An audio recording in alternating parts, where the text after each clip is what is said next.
सहना भवतु सहनौ भुनक्तु सह वीर्यं करवावहै तेजस्विनावधीतमस्तु मा विद्विषावहै। ॐ शान्ति शान्ति शान्तिः। श्रुतिस्मृतिपुराणानाम् आलयं करुणालयं नमामि भगवत्पादं शङ्करं लोकशङ्करं शङ्करं शङ्कराचार्यं केशवं बादरायणं सूत्रभाष्यकृतौ वन्दे भगवन्तौ पुनः पुनः। ईश्वरो गुरुरात्मेति मूर्तिभेदविभागिने व्योमवद्व्याप्तदेहाय दक्षिणामूर्तये नमः। वासुदेवेन्द्रयोगीन्द्रम् नत्वा ज्ञानप्रदं गुरुम् मुमुक्षूणां हितार्थाय तत्त्वबोधोऽभिधीयते।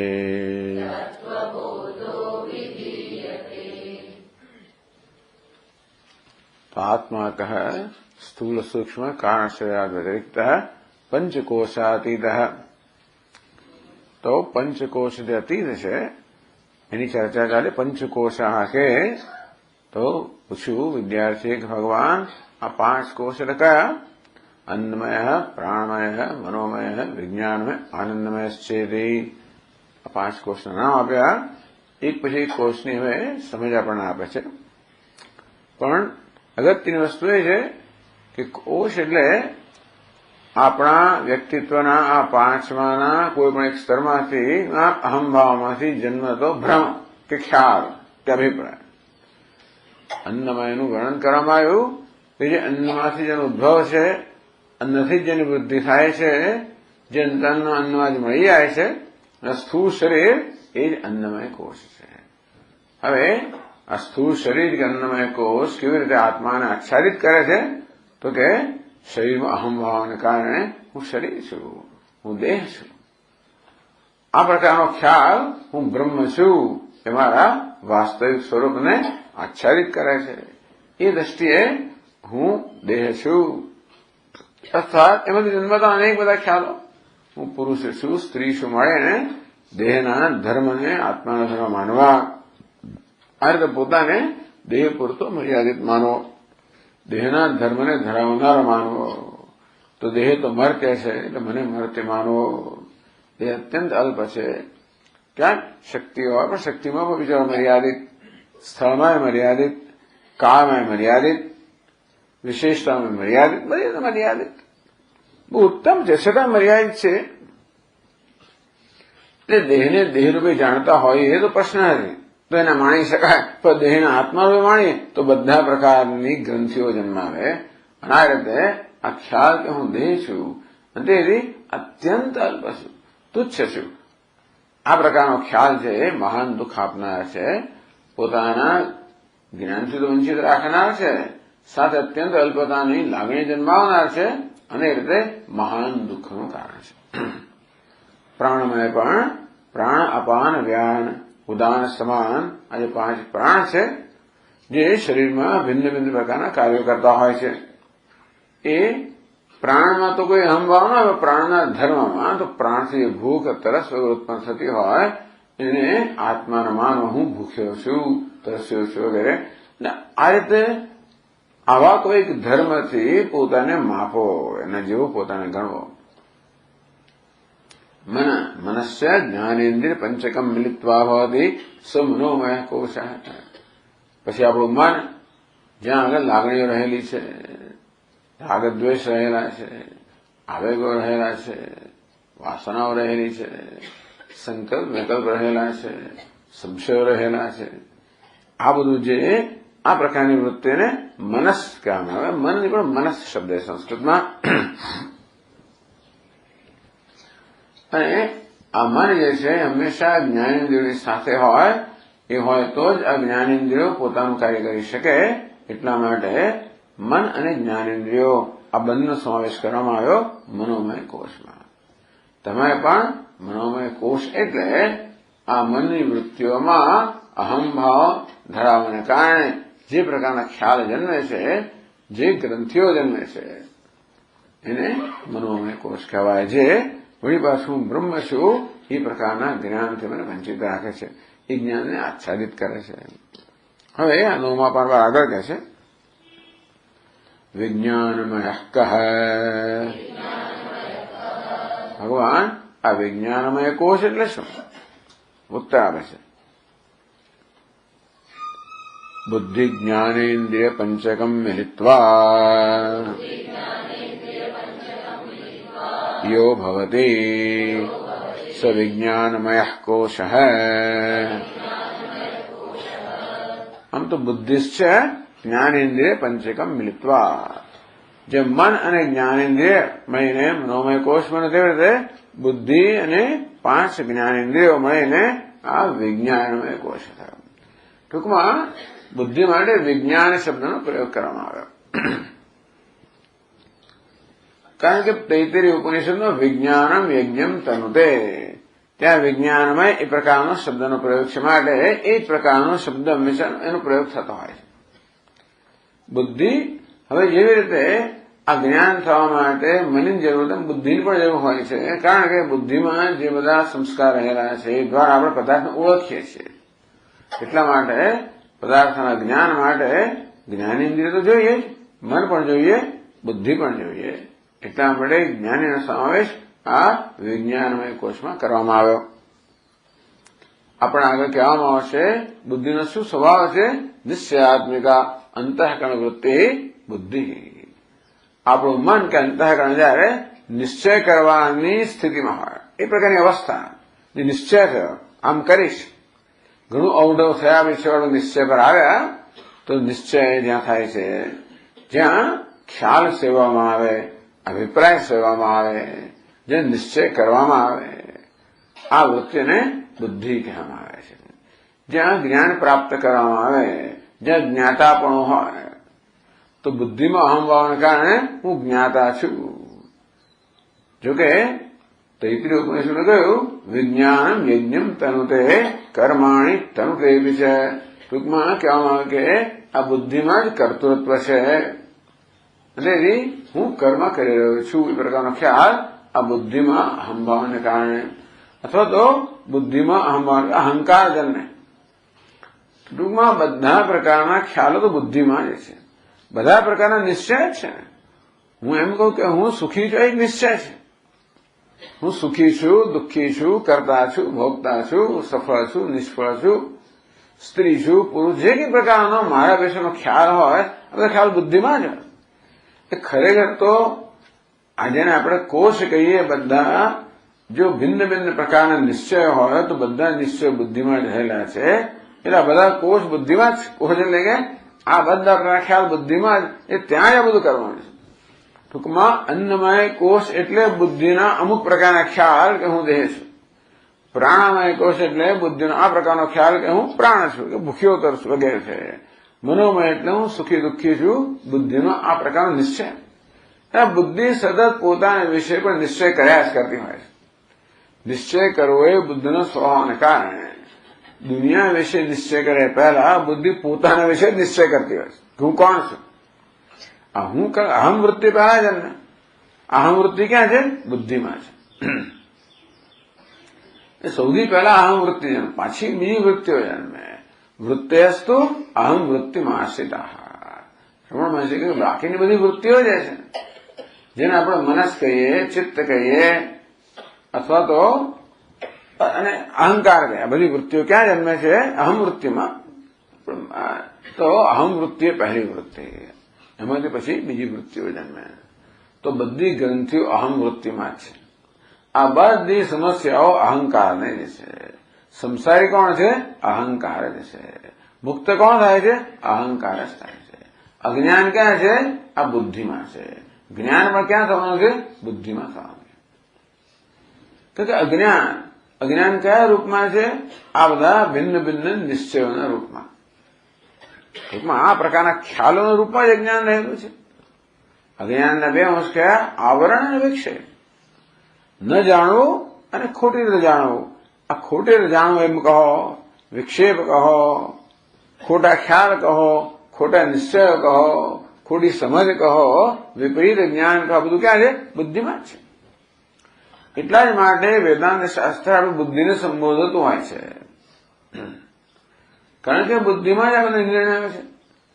વેદાંત શાસ્ત્ર એમ કહે છે કે જીવનમાં જે કંઈ આપણને દુઃખ છે બધું બુદ્ધિના નિર્ણયોને કારણે છે. બાકી દુઃખનું કોઈ કારણ જ નથી. દુઃખ નામની કોઈ વસ્તુ નથી. ભલે આપણે કહીએ સુખ દુઃખ, એ તો પ્રારબ્ધ છે. દુઃખ પ્રારબ્ધથી ના આવે. દુઃખ શું છે? એ તો આપણા પોતાના વિશેના નિશ્ચયમાંથી જન્મતો પ્રત્યાઘાત છે. દુઃખ નામની વસ્તુ કોઈને થવી ના જોઈએ. શોક ના થવો જોઈએ. એ આત્માનો સ્વભાવ નથી, કોઈનો સ્વભાવ નથી. એ કેમ જન્મે છે? જ્યારે જ્યારે હું મારી જાતને મર્યાદિત, અલ્પ, પરિચ્છિન્ન, અસહાય, પરાધીન, પરતંત્ર, અશક્ત, અશક્તિમાન, જ્યારે જ્યારે આ રીતે હું મારી જાતને જાણું કે જોઉં કે તરત જ દુઃખી થઈ ગયો. કારણ કે મારી પાસે અપેક્ષા છે કે હું સર્વશક્તિમાન હોવો જોઈએ, હું સફળ જ હોવો જોઈએ, હું તો પૂર્ણ જ હોવો જોઈએ, મને બધું જ્ઞાન હોવું જ જોઈએ. આવી વિચિત્ર પ્રકારની અક્કલ વગરની અપેક્ષા આપણને છે. હું અપેક્ષા કેમ જન્મી છે નથી. આપણા પોતાના સ્વરૂપ હું બ્રહ્મ છું, હું પૂર્ણ છું, હકીકત છે. એટલે પૂર્ણતાની અપેક્ષા મારી પાસે હોવાની જ છે. મારી તો મારામાં અપેક્ષા છે કે હું પૂર્ણ. પણ પૂર્ણતા એટલે એનું દર કે ખ્યાલ. પૂર્ણતા એટલે એને બધું ખબર હોવી જોઈએ, એટલે પૂર્ણ કહેવાય. પરફેક્ટ એટલે શું? મારે બધું જ્ઞાન હોવું જોઈએ, દરેક પ્રશ્ન ઉત્તર હોવો જોઈએ, દરેક સમસ્યાનો ઉકેલ મારી પાસે હોવો જોઈએ, હંમેશા હું સફળ હોવો જોઈએ. મારામાં કોઈ પરતંત્રતા નહીં, અસહાયતા નહીં, સ્વતંત્ર હોવો જોઈએ. સ્વતંત્ર બરોબર, સ્વતંત્ર એટલે શું? બસ હું નિયંત્રણમાં હોવો જોઈએ. ટૂંકમાં પૂર્ણતા કોને કહેવાય? સફળતા કોને કહેવાય? પૂર્ણતાની, સફળતાની અપેક્ષા હોવી એ બરોબર છે. તો પૂર્ણતા, સફળતા કોને કહેવી એ પણ ખ્યાલ બુદ્ધિમાં જ છે. અને એવા વિચિત્ર ખ્યાલો છે કે કોઈ દિવસ એને સંતોષી શકાય જ નહીં. મને બધું જ્ઞાન, હું હંમેશા સાચો થવો જોઈએ, હવે એવું આપણે અપેક્ષા રાખીએ, હવે હોય જ ના શકે. હું જે કરું એમાં મને સફળતા મળવી જ જોઈએ, એ શક્ય જ નથી. તેથી બુદ્ધિમાં સફળતા કોને કહેવાય? પૂર્ણતા કોને કહેવાય? પરફેક્શન કોને કહેવાય? આ પ્રકારના પણ ખ્યાલો હોવાના કારણે એ પ્રકારની અનરીઝનેબલ, અશક્ય અનુષ્ઠાન જેને કહેવાય એ પ્રકારની અપેક્ષા રાખું છું. અને એ અપેક્ષામાં મોટે ભાગે ઊણો ઉતરું છું. ક્યારેક ક્યારેક હું સાચો ઠરું એટલે મારી છાતી ફૂલાય, ક્યારેક મારું ધાર્યું થાય, છાતી ફૂલાય, ક્યારેક સફળતા મળે, છાતી ફૂલાય. હા, કેવું? ત્યારબાદ સુખ જન્મે. સુખ કોઈ રસગુલ્લામાંથી નથી જન્મતું, કશામાં? એ બુદ્ધિના ખ્યાલમાંથી જ જન્મે. અંતે કશી બાકી વસ્તુ, એક જ વસ્તુ સુખ આપે. મને જયારે મારા વિશે સંતોષ જન્મે ત્યારે સુખ જન્મે. હા, થોડીક નશામાંથી સુખ જન્મે. રસગુલ્લા થોડો નશો કરાવે એવું ખરું.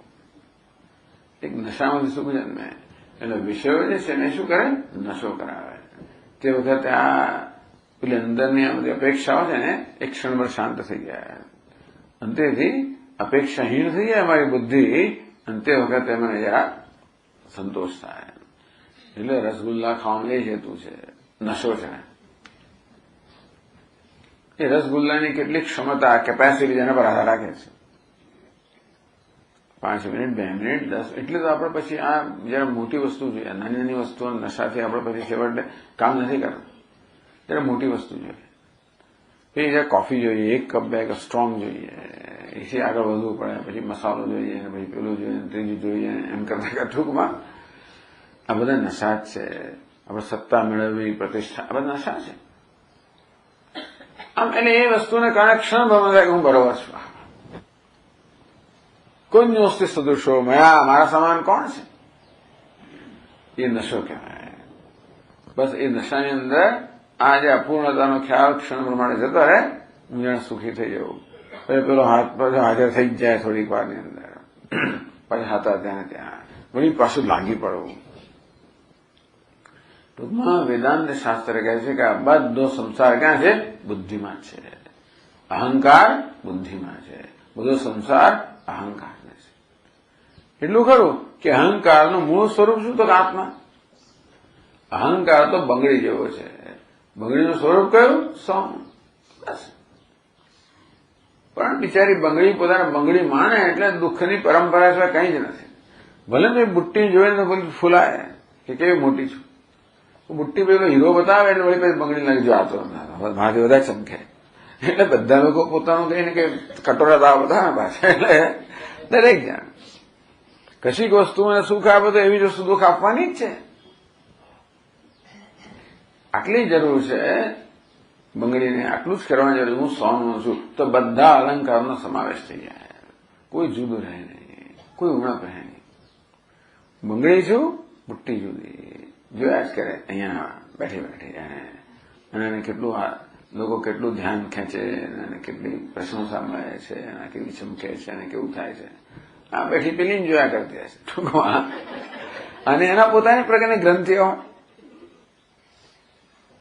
એવી ખણખણ થાય છે, અને કેવા બધાનું ધ્યાન દોરે છે, જે કે થતો હોય ટૂંકમાં. આવી રીતે એટલે આવી જાતની ગ્રંથિ હોય પોતાના કે હું આટલો જ છું.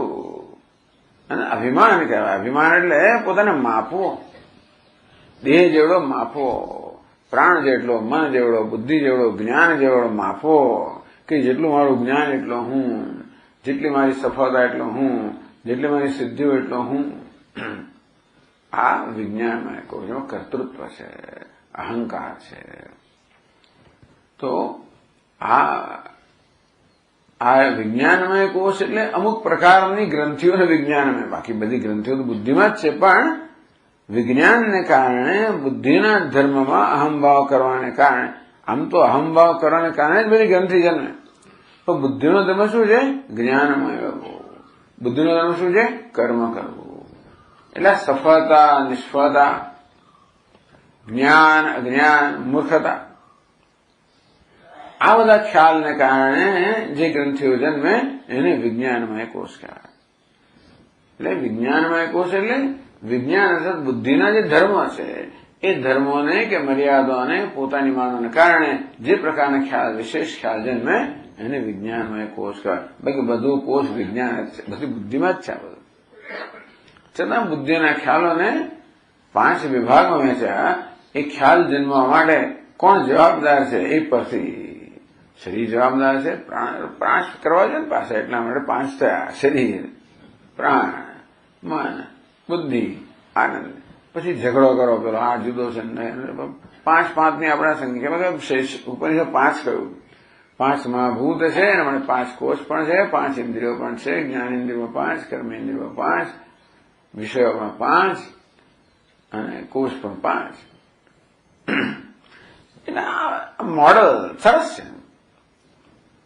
એટલે ટૂંકમાં આ કોષ એટલે બુદ્ધિમાં રહેલા પોતાના વિશેનો નિશ્ચય. એવું પણ ખરું કે આમ જે બતાવ્યું ને કે સવારમાં કે કેવી રીતે એક ઢીંગલી બીજામાં છે, તે જાણે કે એક કોષ બીજા કરતા સૂક્ષ્મ છે એમ કહેવાય. અને માટે એવી ઘણી વાર વર્તુળ દોરાય કે આગળ સૌથી મોટું અન્નમય કોષ, પ્રાણમય કોષ, મનોમય કોષ, વિજ્ઞાનમય કોષ, આનંદમય કોષ, અંદર બિંદુ તો કે બ્રહ્મ. એ સમજમાં મદદ થતું તો બરાબર છે, સૂક્ષ્મતા ખરી. એટલા જ મળે તૈત્રીય ઉપનિષદમાં આપણને આ પ્રકારની પ્રક્રિયા બતાવવામાં આવે કે પહેલા તમે એવો નિર્ણય કરો કે હું શરીર છું. સવા એશ પુરુષો અંદર સમય હું છું. આ પહેલું જ્ઞાન. હું કોણ છું? અંદર સમય છું. આ શરીર હું છું. એ એટલે શરીરની બહારની વસ્તુ નથી, એ તો નક્કી થઈ ગયું. એટલું તો ખરું ને. આમ મારો અહમભાવ શરીરમાં, હું શરીર છું. બસ આ બધું થઈ ગયું. પછી કે ચાલતા તસ્માદ વા એ તસ્માદ અંદર સમયાત અન્યોંતરાત્મા પ્રાણમય. હવે જો જરા વધારે વિચાર કરો કે અંદર સમય જે શરીર છે, એ શરીર ચેતનતા છે, જીવંતતા છે, એ પોતાને કારણે છે તો કે એમના પ્રાણને કારણે શરીર ધબકે છે. ધબકારો કહો, જીવંતતા, ચેતનતા, એ શરીર પોતાને નથી, પ્રાણને કારણે. પ્રાણ ચાલી જાય તો શરીરમાં જીવંતતા રહે ને, ચેતનતા રહે ને. અને શરીરનો પણ આત્મા કોણ છે? પ્રાણ. શરીરને ચેતનતા પ્રદાન કરનાર, જીવંતતા પ્રદાન કરનાર કોણ છે? પ્રાણ છે. એટલે પ્રાણમય, હું પ્રાણમય છું. એનો શું લાભ થયો કે દેહમાંથી અહમ ભાવને સંકેલી લઈને પ્રાણમાં સ્થાપિત કરવો કે હું પ્રાણમય છું. આવું ધ્યાન કરવાનું, દ્રઢ કરવાનું. નક્કી થઈ ગયું તો પછી આપણને કહે તસ્માદ વા એ તસ્માદ પ્રાણમયાત અન્યોંતરાત્મા મનોમય. પણ જો આ પ્રાણ કરતા પણ સૂક્ષ્મ, એના કરતા પણ અલગ, એની પણ અંતરમાં, એટલે કે એનાથી પણ અંદર, એનું પણ નિયંત્રણ કરનાર એક બીજું છે તો કે મન.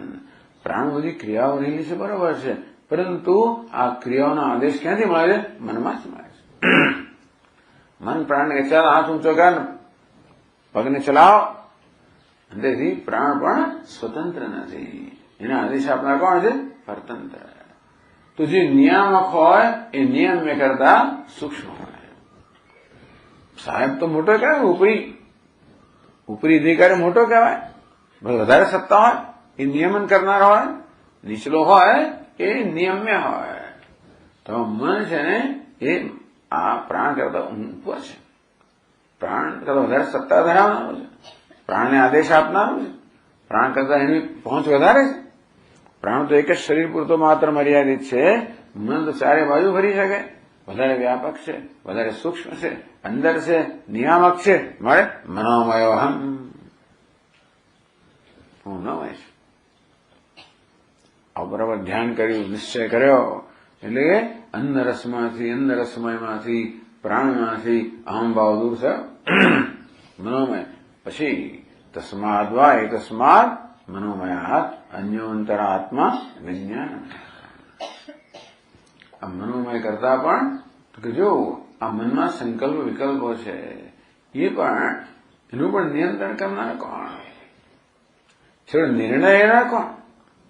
ભલે મન સંકલ્પ કરે, વિકલ્પ કરે, આ કરવું પેલું કરવું, પણ છેવટે નિર્ણય કોણ? તો કે બુદ્ધિ. ટૂંકમાં મનના સંકલ્પ વિકલ્પ વગેરેનું પણ નિયંત્રણ કરનાર તો બુદ્ધિ છે. એ મનમાં સંકલ્પ વિકલ્પ જન્મ્યા એવા બુદ્ધિના ખ્યાલને કારણે જન્મેલા છે. અને આ મન કરતા પણ અંતર, એનાથી પણ સૂક્ષ્મ, એનું પણ નિયામક, એનાથી પણ વ્યાપક. કારણ કે બુદ્ધિ છે નવા જ્ઞાનના નવા ક્ષેત્રો સર કરી શકે, પછી એ મનમાં આવે. મન જે ડાપણ અત્યારે બધું કરે છે એ છેવટે ડાપણ પ્રાપ્ત ક્યાંથી? બુદ્ધિમાંથી. એ માટે મન કરતા સૂક્ષ્મ, એની પણ નિયામક, એનાથી પણ અંતર કોણ છે? વિજ્ઞાન. તો વિજ્ઞાનમય અહમ એ નિશ્ચય થયો. પછી આગળ કહે તો કે તસ્માદ વા એ તસ્માદ વિજ્ઞાનમયાત અન્યોંતરાત્મા આનંદમય. આની ચર્ચા બહુ ચાલે છે. આનંદમય એટલે શું? તો પૂછે પ્રશ્ન. આનંદમય કહ એ ભગવાન આનંદમય કોશ એટલે શું? તો કે છે એવમેવ કારણ શરીર ભૂત અવિદ્યાસ્થમ મલિન સત્વમ પ્રિયાદિવૃત્તિ સહિતમ सत आनंदमय कोश।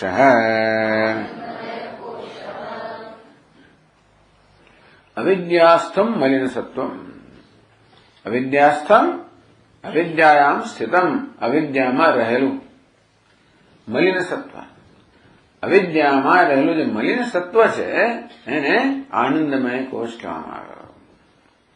અવિદ્યા કેવી છે? કારણ શરીરભૂતા અવિદ્યા. કારણ શરીરભૂત એટલે કારણ શરીરના રૂપમાં રહેલી.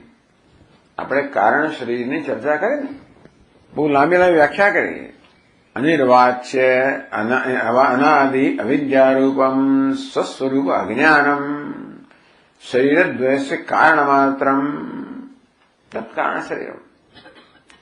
8મા પાના પર પહેલી પંક્તિમાં કહેવામાં આવ્યું કારણ શરીરની વ્યાખ્યા કહેવામાં અવિદ્યા જ કારણ શરીર છે. સ્વસ્વરૂપ અજ્ઞાનમ કારણ શરીરમ, પોતાના સ્વરૂપનું જ્ઞાન જેમાં આવરણ પણ છે અને વિક્ષેપ છે એ મળીને કારણ શરીર કહેવામાં આવ્યું. એ કારણ શરીરના જે અંશને હવે આનંદમય કોષ કહે. બધું અવિદ્યાની જ આ બધો વિલાસ છે. આ સમગ્ર વિલાસ કોનો છે? અવિદ્યાનો કે માયાનો. કારણ કે આપણે ગઈકાલે ચર્ચા કરી શરીરદ્વયસ્ય કારણ માત્ર. અજ્ઞાન જે છે એ સ્થૂળ શરીર અને સૂક્ષ્મ શરીર એ બધાનું કારણ છે. બધા સમગ્ર સર્જનનું કારણ છે. કશી વસ્તુનું સર્જન થાય એ પહેલા એની ઈચ્છા તો હોય કે લાવ આમ કરું, રોટલી વણું, રસોઈ કરું, ઝાડુ વાળું, ખેતી કરું, ગમે ને આપણે કરીએ, કશું કર્મ કરીએ એની પહેલા હંમેશા ઈચ્છા હોય. ઈચ્છા એ કર્મનો પ્રતિભાવ છે. ઈચ્છા એ કર્મમાં પરિણમે. દરેક કર્મની પાછળ ઈચ્છા રહેલી હોય. ઈચ્છા વગર કર્મ થાય. ઈચ્છા કહો, સંકલ્પ કહો, પછી એ સકામ કર્મ હોય કે નિષ્કામ કર્મ હોય. નિષ્કામ કર્મ પણ છે બેટે ઈશ્વર પરમેશ્વર પરમેશ્વર પ્રીત્યર્થમ, અને એને પરમેશ્વર પ્રિયતામ. આ કર્મથી ભગવાન પ્રસન્ન થાવ. કશું તો હોય એ સંકલ્પ પછી કર્મ નક્કી કરે કે કયું કર્મને કેવી રીતે થશે. ભગવાનને પ્રસન્ન કરવા કર્મ કરવામાં આવતું હોય તો અમુક રીતે થાય. તો ભગવાનને શું આપીએ નક્કી થાય. મારી જાતને પ્રસન્ન કરવામાં આવતો ભગવાનને કઈ જાતની સોપારી મળે. આપણે સત્યનારાયણની કથા કરીએ કોને માટે કરીએ છીએ? ભગવાનને ખુશ કરવા કરીએ છીએ તો ભગવાનને ગમે એવું આપીએ. તો રૂપિયાની 4 નહીં, તો રૂપિયાની 1 સોપારી લાગે. નહીતર મારી પ્રસન્નતા માટે કરું છું તો ભગવાનને પછી બિચારા કોમ્પ્રોમાઇઝ, બાંધછોડ થવાની છે. પછી પેલો કઈ સવા છે લોટ નહીં તો પાછેનું જ થાય. ઘઉં ચોખાનું તો ચોખાનું જ થાય.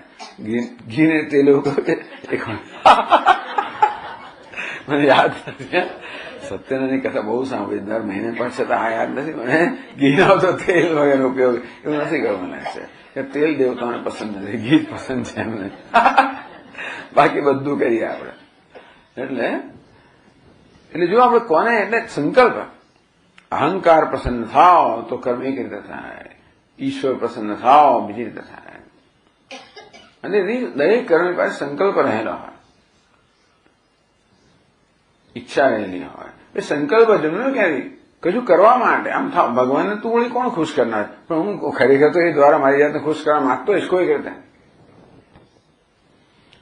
એટલે પોતાને ખુશ કરવાની કઈ જરૂર હશે કરે. એટલે ક્યાંય પણ ઈચ્છા કે સંકલ્પ એની પાછળ કઈ જરૂરિયાતનો ખ્યાલ રહેલો જ હોય. એની પર કઈક ઉણપોનો ખ્યાલ રહેલો હોય. એટલે કે હું ઉણો છું, જરૂરિયાત, એવો ખ્યાલ કઈક રીતે રહેલો જ હોય. અને એવો ખ્યાલ ક્યારે હોય? પોતાના વિશેની ખોટી સમજ હોય. એટલે કે અવિદ્યા અનાત્માનો ધર્મ કંઈક આરોપિત કર્યો હોય, એવું કંઈક અજ્ઞાન હોય ત્યારે, વિક્ષેપ હોય ત્યારે. ટૂંકમાં કર્મ ક્રિયા ઈચ્છા છે એ વિક્ષેપનું સ્વરૂપ છે. અવિદ્યા કામ કર્મ. આવરણમાંથી કામના જન્મે, એમાંથી કર્મ જન્મે. એટલે આ કામ છે ને આપણામાં અવિદ્યા છે કે નહીં ખબર કેમ પડે? એનું સિમ્ટમ કયું, એનું ચિહ્ન કયું, તો એ કામના. એટલા માટે ભગવાને કોને ભસ્મ કર્યો ખબર છે? ત્રીજું લોચનથી કામદેવ. એટલે અજ્ઞાન સમજવાનું. અજ્ઞાન કેવું રૂપ લે? આ કામદેવનું રૂપ લે ને. અજ્ઞાનનું રૂપ પ્રગટ ક્યારે થાય? ટૂંકમાં અજ્ઞાન છે એનું એ અભિવ્યક્ત કયા રૂપમાં થાય? કામના રૂપમાં. પ્રજાહાતિ યદા કામાન, ભગવાન પણ કહે છે કે જયારે આપણું મન બધી કામનાથી મુક્ત થઈ ગયું હોય, એટલે અજ્ઞાનથી મુક્ત થયું. કામના એટલે પ્રજાહાતિ, એટલે આપણા આચાર્યો સમજાવે પ્રકર્ષેણ જહાદે. જયારે કામનાઓ સારી રીતે ત્યાગે, સારી કારણ સહિત ત્યાગે ત્યારે સુષુપ્તિમાં બધા કામનાનો ત્યાગ થઈ જતો હોય છે, પરંતુ એ કામનાનું કારણ અવિદ્યા રહી જતી હોય છે. પણ સુષુપ્તિમાં કામનાનો ત્યાગ છે એ જહાદી કહેવાય, પ્રજાહાતિ ના કહેવાય. પ્રકર્ષણ જહાતી, સારી રીતે ત્યાગ નથી થતો. સારી રીતે ત્યાગવું એટલે કામના ગયા બધી ઉભી જ ના થાય.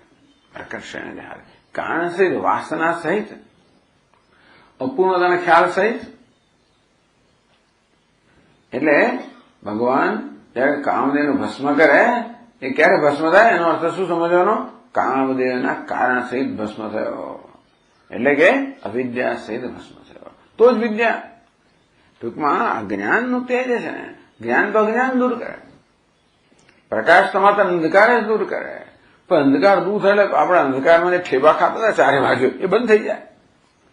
એટલે કે અંધકારનું કાર્ય હતું, ભીખ લાગતી હતી, હું તો નહીં જોઉં અંદર, જ્યાં જ્યાં લાઈટ કર્યા હું નહીં જોઉં, હું તો બીક લાગે. અથવા જવું બહુ મોટે ઉપાડે અને ઠેબું ખાઈને પડું, કારણ જોયું નથી, એક ટેબલ નીચે પડેલું, પેલું પડેલું દેખાય ને કહેશે.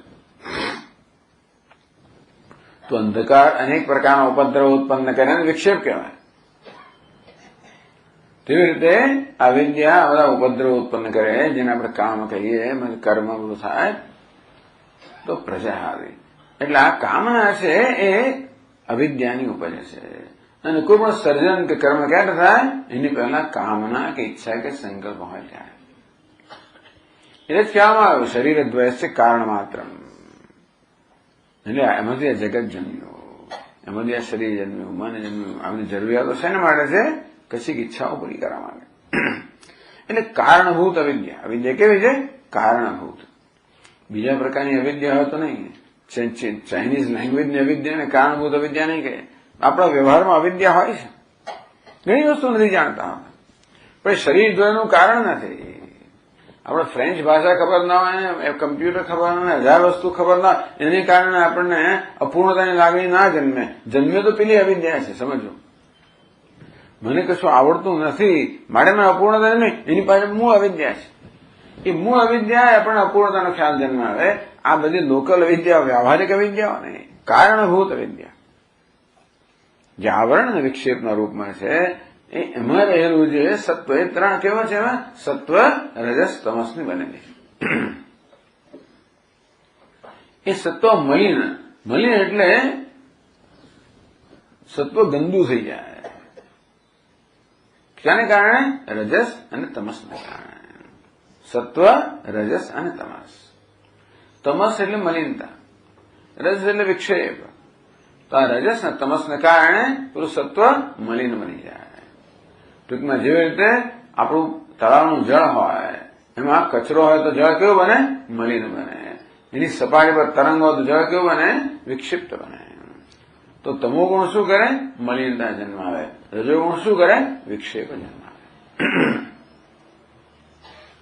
જળ કોઈ પ્રકારના મલિનતા વગરનું હોય અને સપાટી પર કોઈ પ્રકારના વિક્ષેપ વગરનું હોય ત્યારે જળ કેવું હોય?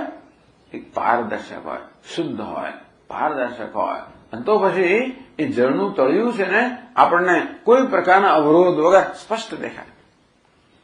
ટૂંકમાં આપણું મન સંપૂર્ણ સાત્વિક હોય, વિશુદ્ધ સત્વ જ્યારે હોય ત્યારે એ મન રૂપી જે જળ છે અને તળિયે રહેલો જે આત્મા રૂપી આનંદ છે બહુ સ્પષ્ટ અનુભવાય. એટલે આપણને આનંદ અનુભવ, પ્રસન્નતા અનુભવ કેમ થતો હોય છે? જેટલા અંશે આપણા મનમાં સત્વનું પ્રમાણ વધારે હોય, એટલા અંશે આપણું મન અંતઃકરણ સ્વચ્છ હોય, એટલા અંશે આનંદને વધુ અભિવ્યક્ત કરે. એટલે કે આ મન છે ને અંતઃકરણ છે એ કશી વસ્તુનો અનુભવ કરવાનું સાધન છે. સુખને કે આનંદને અનુભવ કરવાનું સાધન પણ અંતઃકરણ છે. એટલે આપણું સ્વરૂપ આનંદ છે, પણ એ આનંદ અનુભવનો ક્યાં છે? અંતઃકરણ. અંતઃકરણ કહો કે મન કહો એ બધા અનુભવનું સાધન છે. સુષુપ્તિમાં કોઈ પ્રકારનો અનુભવ કેમ થતો નથી? કારણ કે ત્યાં અનુભવ કરવાનું સાધન મન ઊંઘી ગયું છે, લીન થઈ ગયું છે, એટલે સુષુપ્તિમાં કોઈ અનુભવ થતો નથી. અને વસ્તુ ગમે તેવી હોય પણ મન અનુભવ કેવી રીતે કરાવે? મન પોતાના સ્વભાવ પ્રમાણે અનુભવ કરાવે. મારો ચહેરો ગમે તેવો સારો હોય પણ એ દેખાય કેવો? અરીસો નક્કી કરે મારો ચહેરો કેવો દેખાય છે. અરીસામાં મલિનતા હોય તો મારો ચહેરો નિસ્તેજ દેખાય. અરીસામાં વાંકા ચૂકા પણ તો મારો ચહેરો વાંકો ચૂકો દેખાય. અરીસામાં તરાડ પડે તો મારો તિરાડ વાળો દેખાય. એટલે મને શું દેખાય છે એનો નિશ્ચય કોણ કરે? જેમાં દેખાય છે એ માધ્યમ નક્કી કરે. જેમ કે અરીસો તો પ્રતિબિંબ નિશ્ચય કોણ કરે? પ્રતિબિંબ જેમાં પડે છે એ માધ્યમ નક્કી કરે, ઉપાધિ નક્કી કરે. અને તેવી રીતે આપણા મનમાં જ અનુભવ થાય છે એનો નિશ્ચય કોણ કરે? મનની કઈ સ્થિતિ છે એ પરથી મન આપણને કેવું દેખાડે. મન જેવું દેખાડે તેવું દેખાય ને આપણને. આપણે મનરૂપી અરીસામાં સતત આપણી જાતને જોયા જ કરતા હોઈએ છીએ, પણ મનરૂપી અરીસો મને જેવું દેખાડે તેવું દેખાવ. એ મનરૂપી અરીસો એકદમ સ્વચ્છ હોય, સાત્વિક હોય તો મને કેવો દેખાડે? બહુ સુંદર દેખાડે, શાંત દેખાડે, પૂર્ણ દેખાડે. ત્યારે મને આનંદ થાય કે આહા કેવો સરસ છું, મને સંતોષ જન્મે મારા પોતાના માટે. આપણને આત્મસંતોષનો અનુભવ ક્યારે થાય? આપણું મન સ્વચ્છ હોય ત્યારે. જેટલે અંશે મન સ્વચ્છ હોય એટલે અંશે આપણને આત્મસંતોષનો કે પ્રસન્નતાનો અનુભવ થાય. પરંતુ જ્યાં સુધી અજ્ઞાન છે ત્યાં સુધી મનમાં પૂરેપૂરી સ્વચ્છતા ના આવે. એટલે અજ્ઞાન હોય એટલે મલિનતા કંઈક તો હોવાની છે. આપણું મન સાત્વિક હોય તો અજ્ઞાન હોય તો કંઈક તો મલિનતા રહેવાની. કારણ કે એમાં કર્તૃત્વ રહેવાનું, ભોક્તૃત્વ રહેવાનું, એવી જાતની ગ્રંથિઓ રહેવાની. અને તેથી અજ્ઞાન હોય તો મન સંપૂર્ણ સ્વચ્છ ના હોય. એટલે કહ્યું કારણભૂત અવિદ્યાસ્થમ. આ કારણ સ્વરૂપ જે અવિદ્યા છે, ટૂંકમાં જે આત્માના સ્વરૂપને ઢાંકનારી અવિદ્યા છે, જે આત્મા વિશે ગેરસમજ ઉત્પન્ન કરનારી અવિદ્યા છે, એવી અવિદ્યામાં રહેલું છે મલિન સત્વ. કે સત્વ હોય તો સુખ મળે. ત્યાં સત્વમ સત્વે શું છે? સત્વમ સુખે સંજય. ત્યાં તો સત્વ હોય ત્યાં સુખનો અનુભવ થાય. બાકી ભલે ગમે તેલા રસગુલ્લા આપે મને તો એ શું થઈ ગયું? જો મનમાં સાત્વિકતા ના જન્મે તો મને સુખ આપવા માટે સફળ ના થાય. મન જો આપણું તૈયાર ના હોય, પેટમાં દુખતું હોય, માથું દુખતું હોય, કંઈક થતું હોય, ભલી વસ્તુ આપે તો નહીં જાય.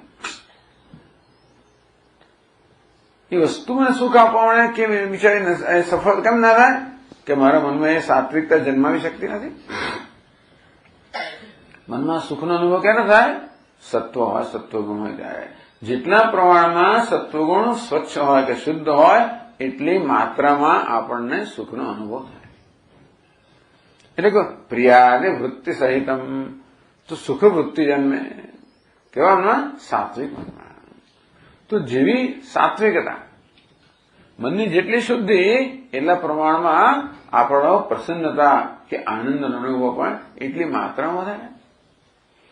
એટલે આપણે શાસ્ત્રમાં આ સુખની 3 અવસ્થાઓ કહેવામાં આવી: પ્રિય, મોદ અને પ્રમોદ. પ્રિય, આપણને કોઈક વસ્તુ કે વ્યક્તિ ગમતી હોય તો એનો વિચાર પણ આપણને આનંદ આપે. જે વસ્તુ ગમતી હોય એનો વિચાર આનંદ આપે. એટલા જ માટે આપણે કશું ના કરે તો મન આપોઆપ એની ગમતી વસ્તુનું ચિંતન કર્યા જ કરવાનું છે. એને કે સિનેમા ગમતો હોય, એક્ટર ગમતો હોય, ફલાણું ગમતો હોય, આ ગમતો હોય, જે કંઈ ગમતું હોય, ફર્નિચર ગમે તે ગમતું હોય, ગાડી ગમતી હોય, કંઈ પણ વિચારથી આનંદ આવે. સ્થળના વિચારથી આનંદ આવે, વ્યક્તિના વિચારથી આનંદ આવે, આપણને ગમે છે. એટલે પછી આપણને કહ્યું કે ભાઈ તમે મનની આ જે ટેવ છે ને ઉપયોગ કરો, તો ભગવાન માટે પ્રેમ ઉત્પન્ન કરો, એટલે આવું સરસ સ્વરૂપ આવે, તમને ગમે એવું મુરલી મનોહર. કોઈને કે આવું મન ના ગમે, મન તો પેલો ગમે, શું છે, શાંતમ પદ્માસનસ્થમ, ચાલો એ. કોઈને કે મને એવું ના ગમે, શૂલમ ખડગમ છે પદ એવું ગમે, જે ગમતું હોય. જાત જાતના સ્વરૂપ આપવામાં આવ્યા. એ જો મનને પ્રસન્ન કરે તો ઘણું કામ થઈ જાય આપણું. તો પછી એના વિચારો મનને આનંદ આવે ને. એનું ધ્યાન. ધ્યાન એટલે માત્ર કશા વિશે વિચાર નહીં, આપણી ગમતી વસ્તુ વિશે વિચાર કરો તો મનમાં પ્રસન્નતા આવે. તો પછી મન એના વિચારથી જેમ જેમ પ્રસન્નતા પ્રાપ્ત થતું જાય તેમ તેમ એની પ્રસન્નતાની જરૂરિયાત અહીંથી સંતોષ જાય તો પછી જગતમાં દોડવું ના પડે. જેમ જેમ અભ્યાસથી આમાં વધતું જાય ને તેમ તેમ પછી એ પહેલાની જરૂરિયાત ઓછી થતી જાય. બહુ બુદ્ધિપૂર્વકનું કામ છે આ બધું. કેમ અહીંયા પ્રસન્નતા કેમ જન્મ? શ્રવણમ કીર્તનમ વિષ્ણુ સ્મરણમ. આનું શ્રવણ કર્યા કર, આનું કીર્તન કર, સ્મરણ કર, પૂજા કર, ખુશ કર. તો ધીમે ધીમે ધીમે આમાં તારી ચાહના પ્રેમ વધતો જશે. એટલે પ્રેમ કેમ કરવું એ જ આપણે શીખવાડે છે. આમ તો જાણીએ છીએ દુનિયામાં, પણ છતાં આ ભગવાને કેમ પ્રેમ કરવો શાસ્ત્ર શીખવાડે છે. એ તો જાણીએ જાય છતાં આપણે વ્યવસ્થિત શીખવાડે છે. તો જાણીએ છીએ પછી જ કહેતા હશે. કોઈના પ્રેમ ક્યારે જન્મે એના વિષય આપણે જયારે સાંભળીએ કે હા કેવું સુંદર છે, કેવું સરસ છે, કેવું બુદ્ધિશાળી, કેવું આમ છે તેમ જે કે આપણે ગમે શ્રવણ કરીએ ને પ્રેમ જન્મે. પછી આપણે જે ગમે છે એના વિશે એટલે વધારે વાતો કરીએ ને એટલો આપણે વધારે પછી પ્રેમ જન્મે. એટલે આપણે ગમતું એને વધારે વાતો કરીએ. અમારા સ્વામી આમ છે, મારા પપ્પા આવા છે, નાના બાળકો મારી મમ્મી આવી છે, મારા પપ્પા આવે છે, મારા ભાઈ આવો છે વગેરે. કીર્તન કોઈ સાંભળનાર તો સ્મરણ. આ બધા પ્રેમમાં વૃદ્ધિ કરનારા છે. ભગવાનને ત્યાં સ્થાપી દે તો ભગવાનને પ્રેમ જન્મે. પૂજન, સેવા કરવી, ખુશ કરવા. આ તો તમે પ્રસંગોપાત કહેવામાં આવ્યું કે મને કેવી રીતે પોતાની ગમતી વસ્તુના વિચારમાં જ કેવો કે આનંદ આવતો હોય છે. તો દુનિયાના વિચારમાં ઉલટું બીજો ફસાતું હોય છે. કઈ બિચારા દુનિયાના વિષયમાં કયું છે નહીં, એને જ્યાં પણ આનંદ આવતો એવું લાગે એટલા માટે વધારે વધારે ફસાતું જાય, જરૂરિયાત વધતી જાય, માંગણી વધતી જાય, પછી ધીમે ધીમે અધિકાર કરતું જાય. જેને માટે પ્રેમ છે એને મારી મચડી નથી માટે અધિકાર છે માટે પેલો ગુંગળાઈ જાય, બિચારો ભાગી જાય. પણ એટલે અહીંયા ભગવાન ભાગવાનો તો એ ગુંગળાતો નથી એટલું સારું છે. પણ વિચારથી આપણે એને કહેવાય રતિ અથવા એને કહેવાય પ્રિય વૃત્તિ પછી આપણે પ્રાપ્ત થાય. ભગવાન ધ્યાય હતો વિશાન પુંસ સંગસ્તે શું જાય. ધ્યાન કરીએ, કીર્તન કરીએ, શ્રવણ કરીએ, સ્મરણ કરીએ, મારો વિચાર કરીએ એટલે એમાં સંગ પ્રીતિ જન્મે. કશી વસ્તુમાં પ્રીતિ જન્મવાની રીત કઈ આપણને ના કે તો મન આપતો આપણે કરવાનું વિષયમાં પ્રીતિ કરે એટલે અનુકાર તો આમાં પ્રીતિ જન્મે છે. ધ્યાય તો વિષયાન પુંસ સંગસ્તે શુભ જાય તે કશી વસ્તુનું વારંવાર ચિંતન કરવાને કારણે એમાં પ્રીતિ જન્મતી હોય છે. તો વસ્તુના આપણે પ્રિય વસ્તુના વિચારથી જે આનંદ આવે એને પ્રિય વૃત્તિ કહી, એને રતિ કહી. ઈચ્છા જન્મે સંગાત સંજાય તે કામ. આપણે પ્રીતિ જન્મી એટલે કામના ઈચ્છા જન્મે. ઈચ્છા પૂરી થાય શું થાય? સંતોષ થાય. ઈચ્છા પૂરી થવાને કારણે સંતોષ થાય. એટલે મોદ વૃત્તિ એને કારણે અનુભવ થાય વસ્તુની એને શું કહેવાય? પ્રમોદ વૃત્તિ. તૃપ્તિ જન્મે. રતિ તુષ્ટિ તૃપ્તિ અથવા પ્રિય મોદ પ્રમોદ. આનંદની આ ત્રણ માત્રાઓ કહેવામાં આવે. કઈ રીતે? મનની સાત્વિકતાની માત્રાના પ્રમાણમાં. તો મન અત્યંત સાત્વિક હોય પ્રમોદ વૃત્તિ, ઓછું સાત્વિક હોય મોદ વૃત્તિ, ઓછું સાત્વિક હોય પ્રિય વૃત્તિ. આ બધા સત્વ કહો કે સુખ કહો એની જ માત્રાઓ છે. માટે એ બધાનો આનંદમય કોષમાં સમાવેશ કરવામાં આવે. કોષ શું છે પાછો? એમાં અહમભાવ કરવો. આમ પ્રિય વૃત્તિ જન્મે કે મોદ વૃત્તિ જન્મે કે પ્રમોદ વૃત્તિ જન્મે એમાં અહમભાવ કરીને પોતાને અનુભવ કરનાર માનવો, ભોગતા માનવો, સુખી માનવો. આ સુખી એટલે આનંદમય કોષ. હું સુખી છું. કેમ છે? મજા છે. એ મજાના પ્રકાર અને પાત્ર જુદી જુદી હોય. દરરોજ એક સરખી મજા ના હોય, છતાં સુખી છું. આ સુખી છું ખ્યાલ જે છે એને કેવો છે? આનંદમય કોષ. તો આનંદમય કોષ હું જ્ઞાતા છું, વિજ્ઞાનમય કોષ. હું સુખી છું, ભોગતા નહીં, સુખી છું. માત્ર ભોગવનાર ને, ભલે એને ભોગતા કહેવામાં આવે પણ ખરેખર તો સુખી છું. આને આનંદમય કોષ કહેવાય. આ છે ને પેલા વિજ્ઞાનમય, જ્ઞાતા છું કે કરતા છું. વિજ્ઞાનમય શું છે? જ્ઞાતા છું, કરતા છું. આ બે ખ્યાલો ક્યાં છે? બુદ્ધિમાં, વિજ્ઞાનમયમાં છે. એને કરતા સૂક્ષ્મ ખ્યાલ છે હું સુખી છું. એટલે શંકરાચાર્ય મહારાજ સમજાવે કે આનંદમય કોષને તમે સૂક્ષ્મ કેમ કહ્યા? તો સુખી છું ને એ જ બધાનું નિયંત્રણ કરતો હોય છે બેઠા બેઠા. કારણ કે આ સુખી થવું છે ને એટલા માટે એવું જ્ઞાન મેળવે કે બીજું સુખ ક્યાંથી મળે જયારે જાણીને પેલા. પછી કર્મ ગયા. આમ કર્મ કરાવવાની પણ પાછળ પ્રયોજન શું છે? સુખી થવાનું. જાણીએ પણ શેના માટે? જેથી કર્મ કરીએ. કર્મ શેના માટે કરીએ? જેથી સુખી થઈએ. એટલે વિજ્ઞાનમાં કોષને પણ ચલાવનારું કોણ છે? એની પાછળ રહીને, આ બધા પાછળ રહીને કરાવનારા છે. આ સુખી કોણ છે? પાછળ રહીને કરાવનાર. વિજ્ઞાનમાં પાછળ શું કરાવે? જ્યાં પેલું જાણી લાવજો, જ્યાં પેલું કર દો. એટલે વિજ્ઞાનમાં કોનું માને છે? પેલા સુખીનું માને છે, કે જે સુખી થવા માંગે એનું માને છે. કારણ કે જે કઈ પ્રવૃત્તિ થાય એ બધી સુખ માટે થતી હોય છે. છેવટે દરેક કર્મની પાછળ પ્રવૃત્તિ છે ને સુખ માટે જ હોય. હવે દુઃખ મળે જુદી વાત છે, પણ છેવટે આપણું પ્રયોજન શું હોય છે? કોઈ પણ કર્મ કરવાની પ્રયોજન શું છે? સુખ મેળવવાનું. એટલે બધું જ કર્મ સુખ માટે થતું હોય છે. અને આપણે બધું જાણવા છે ને માંગીએ જેથી નવી નવી વસ્તુ થઈ શકે.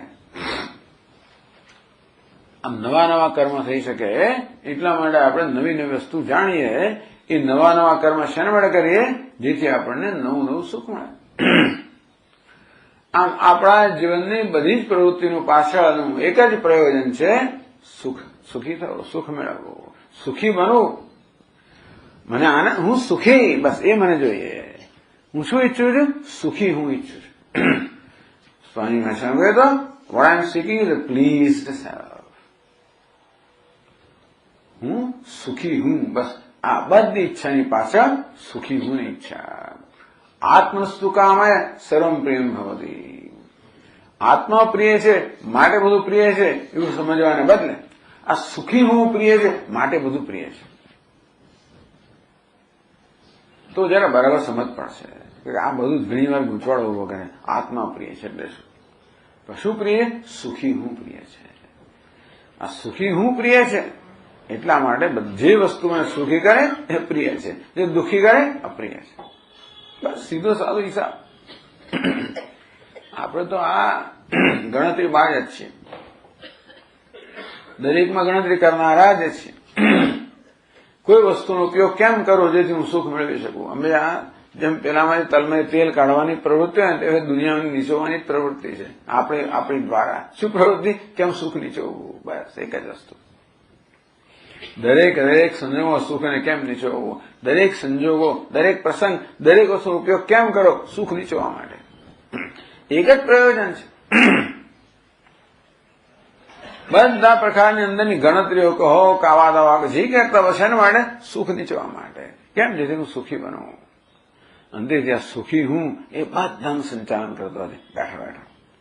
મળે એ બધાનો નિયંતા બન્યો, બધા સૂક્ષ્મ બન્યો. એટલા માટે આનંદમય કોષ છે કયો? એ સૂક્ષ્મથી સૂક્ષ્મ છે. આત્માની નજીકમાં નજીક છે. આત્મા સુખ સ્વરૂપ છે. આ સુખી છે ને અત્યંત નજીકમાં નજીક. સુખી એ સુખની નજીકમાં નજીક છે.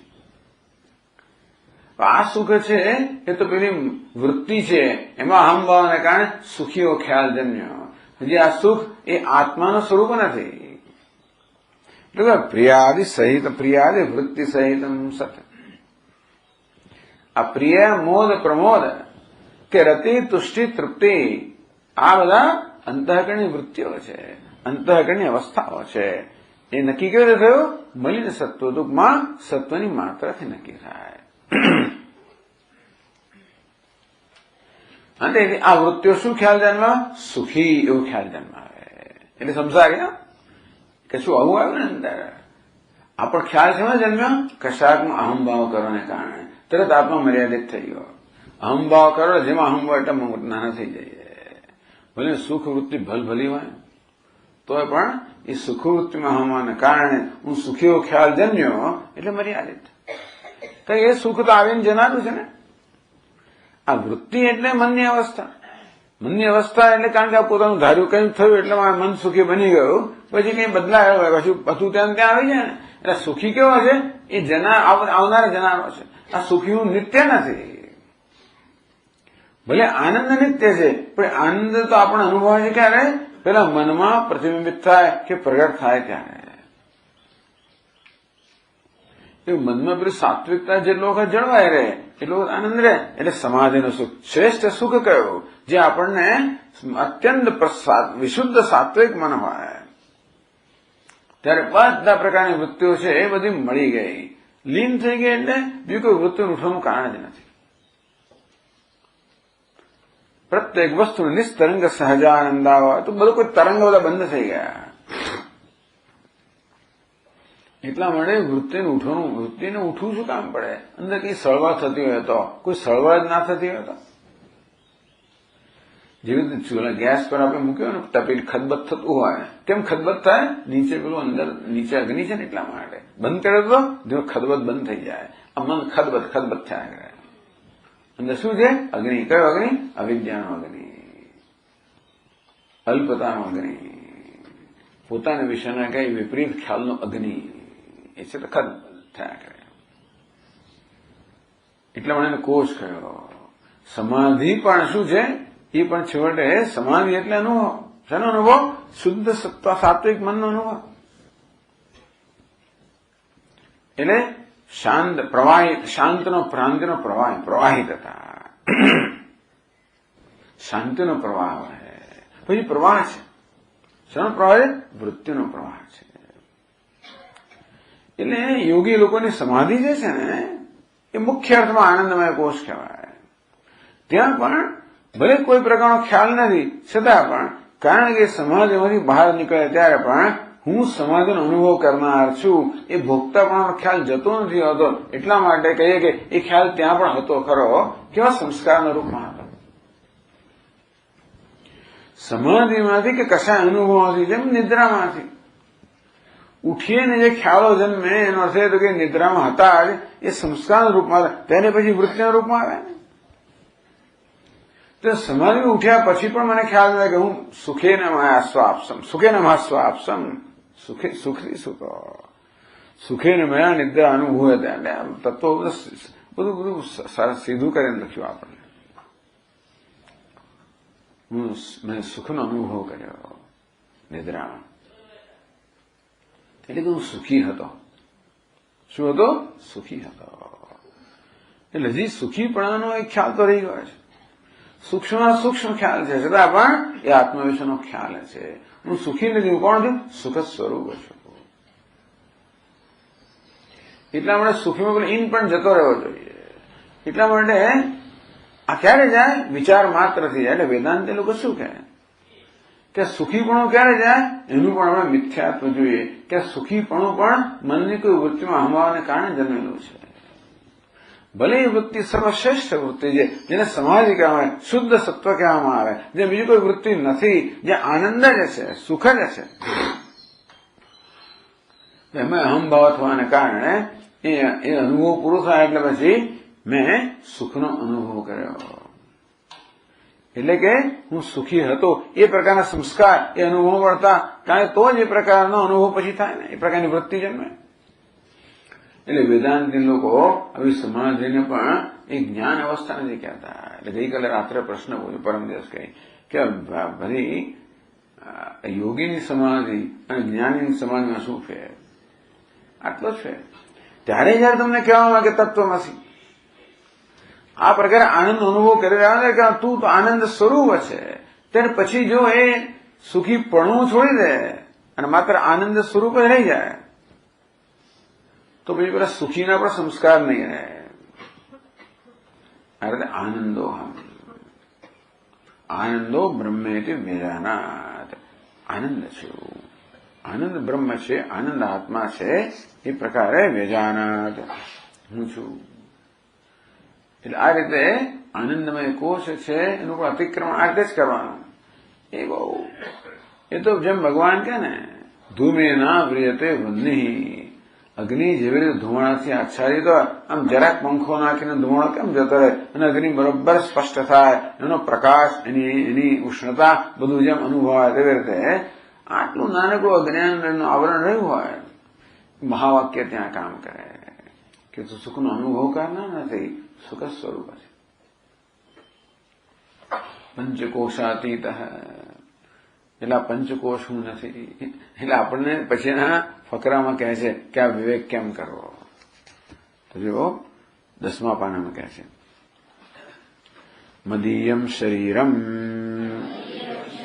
મદીયા પ્રાણઃ મદીયમ મનશ્ચ મદીયા બુદ્ધિ મદીયમ જ્ઞાનમ ઇતિ સ્વેનૈવ જ્ઞાયતે તદ્યથા મદીયત્વેન જ્ઞાતમ કટકકુંડલગૃહાદિકમ સ્વસ્માદ ભિન્નમ તથા પંચકોશાદિકમ સ્વસ્માદ ભિન્નમ મદીયત્વેન જ્ઞાતમ આત્માન ભવતી. તત્વ બિચારો બહુ સરળ સ્તર પર છે. આપણે ક્યાં ને ક્યાં જતા રહીએ. તત્વબોધનો ખાલી એના વાક્યનો આશ્રય લઈને આપણે તો ઘણું બધું કરીએ છીએ. તત્વબોધ આ સ્તરે જ છે કે પંચકોશ હું નથી, કેમ કે મારા છે, બસ એ રીતે પંચકોશાતીત. એટલે કે છે મદીયત્વેન જ્ઞાતમ કટક કંડલ ગૃહાદિકમ. કટક કુંડલ, કટક એટલે બંગડી, કુંડળ એટલે કુંડળ, ગૃહ એટલે ઘર આદિ. એટલે આ બધા પદાર્થો જે આપણે ધરાવતા હોઈએ, જે આપણી માલિકીના હોય, એને આપણે શું કહીએ? મારું કુંડળ, મારું કટક, મારું ઘર, મારી ગાડી, મારો પુત્ર, મારી પત્ની, મારો પતિ વગેરે વગેરે. મારું અહીંયા સરળ નિયમ કહો આપણે, જે મારું હોય તો હું ના હોય, બસ. મદીયત્વેન જ્ઞાતમ અહમ ન ભવતી. આ મમ જે છે ને છઠ્ઠી વિભક્તિ છે, શેની? અહમ નસ્મત પ્રત્યે સંબંધિત, એને સંબંધ ષષ્ઠી કહે, સંબંધિત છે. એટલે આ તો આપણે બહુ સામાન્ય રીતે બાળક પણ જે મારું છે એ હું નથી. ટૂંકમાં પુસ્તક મારું છે એટલે હું ખબર છે, મને ખબર છે કે આ પુસ્તક હું નથી. જેવી રીતે આ પંચકોશ મારા છે, અંદરસમય આ શરીર મારું છે, એ પ્રકાર હું જાણું છું ને. આ શરીરમાં અહમભાવ કરી દઉં છે એક વાત છે, પણ છતાં વારંવાર આ મારું છે ને શું થયું એવું કહેતા હોઈએ છીએ. તેથી આ શરીરને મારું એવું કહેતા હોઈએ છીએ. ટૂંકમાં ઘણી વાર શરીરને મારું એ પ્રકારે જાણતો હોઉં છું અને ત્યારે મારામાં વિવેક રહેલો છે કે આ શરીર હું નથી, તેને મારું ના કહેતો. દેહને જયારે મારું કહ્યું એને વિવેક બતાવે છું કે હું દેહ નથી. જતો રહે છે વિવેક, વળી પાછો હું કહી દઉં છું, પણ છેવટે છતાંય જેમ આ શરીર મારું છે, પ્રાણ મારો છે, શ્વાસ મારો છે, અટકી જાય છે, બરોબર નહીં ચાલતો, વધારે ચાલે છે વગેરે વગેરે. વધારે ચાલે એ બરોબર નહીં, ઓછો ચાલે એ બરોબર નહીં. કેટલું બધું માથાકૂટ છે આ બધું, સરળ નથી. આ ચાલે છે બહુ મોટું આશ્ચર્ય છે, મોટો ચમત્કાર છે. આ શ્વાસ આમ ચાલે, જયારે વધારે ચાલતો હોય તો તકલીફ, ઓછો ચાલે તો એ તકલીફ, ચાલતા ચાલતો હોય તકલીફ. મારો શ્વાસ, આ પ્રાણમયને પણ મારું મન ઠેકાણે નથી, પ્રસન્ન છે, સારું છે, ઘડી ગડબડ થઈ છે, ચિકિત્સક પાસે જવાનું છે, મારું મન, મારી બુદ્ધિ, સાહેબ પાસે જવાનું, ગુરુ પાસે જવાનું છે, બુદ્ધિનું જ્ઞાન મેળવવાનું છે વગેરે. હવે પાછો મારું સુખ. આ દરેકમાં મારું હંમેશા વારંવાર અને આપણે મારું કહેતા હોઈએ છીએ. એને તત્વબોધ કહે છે કે જે મારું છે તે હું ના હોય. આ બરાબર પંચકોશાતીત. આ પંચકોશથી અતીત છું. પંચકોશનું અતિક્રમણ કરીને રહેલો છું. પંચકોશ કરતા વ્યતિરિક્ત છું, અન્ય છું. કારણ કે આ પંચકોશ એ મારી એ કક્ષાના છે, મમ એ કક્ષાના છે. અંદરથી એ અહમ કે હું નથી. આ રીતે આપણને સરળ વિવેક બતાવ્યો. આ પંચકોશ સાથેનો વિવેક કેવો બતાવ્યો? હું અને મારું એ પ્રકારનો વિવેક બતાવ્યો. ઓમ પૂર્ણમદ પૂર્ણમિદમ પૂર્ણાત પૂર્ણમુદચ્યતે પૂર્ણસ્ય પૂર્ણમાદાય પૂર્ણમેવાવશિષ્યતે. ઓમ શાંતિ શાંતિ શાંતિ. શંકરં શંકરાચાર્યં કેશવં બાદરાયણં सूत्रभाष्यकृतौ वन्दे भगवन्तौ पुनः पुनः. ईश्वरो गुरुरात्मेति मूर्तिभेदविभागिने व्योमवद्व्याप्तदेहाय दक्षिणामूर्तये नमः. ॐ शान्तिः शान्तिः शान्तिः. हरि ओम. श्री गुरुभ्यो नमः. हरि ओम.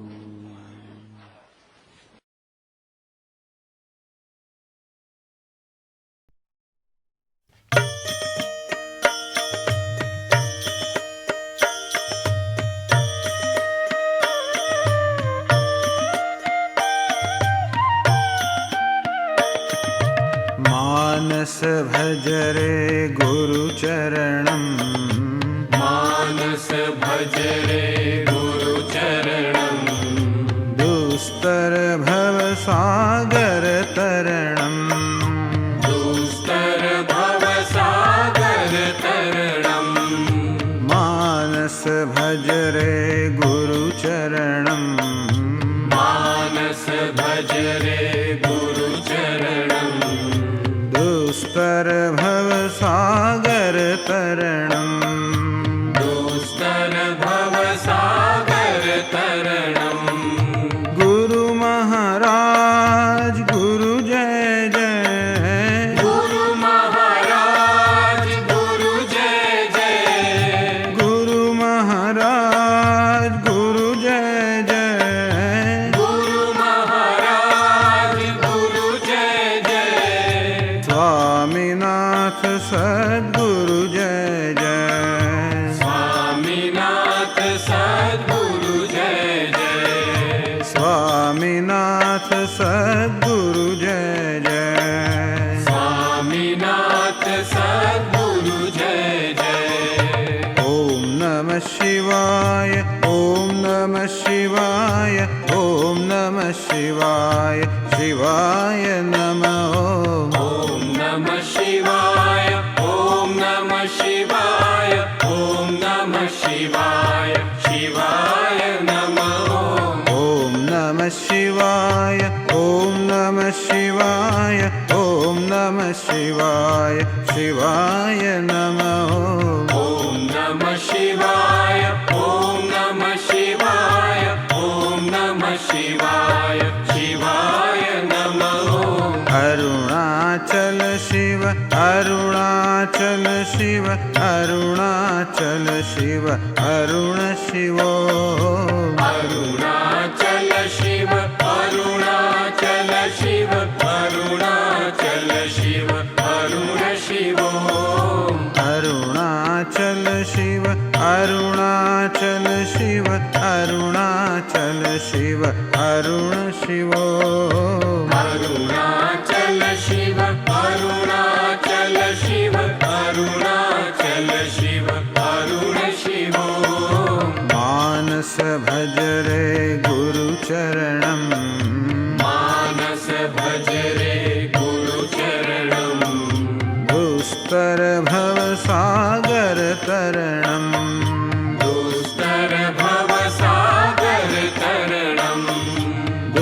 दुस्तर भव सागर तरणम दुस्तर भव सागर तरणम दुस्तर भव सागर तरणम दुस्तर भव सागर तरणम दुस्तर भव सागर तरणम